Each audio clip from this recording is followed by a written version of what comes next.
என் மக்கா எனக்கு பேரு கிடைத்தது போல் என் மக்கா உங்களால எனக்கு பேரு கிடைத்தது. நான் உங்களை கைவிட மாட்டேன் மக்கா, உங்களுக்கு அள்ளி தந்து கொண்டே இருப்பேனே. என்னை நினைச்சால் போதும் மகளே, நான் ஓடி வருவேன், ஓடி வருவேன், ஓடி வருவேன்.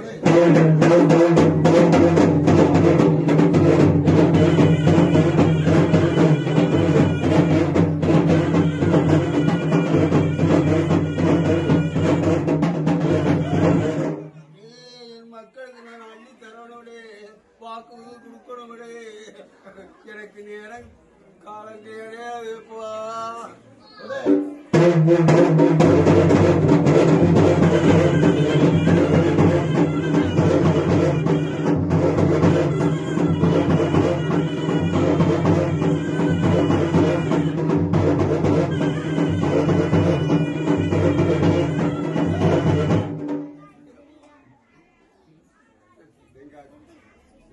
கோட்டையில்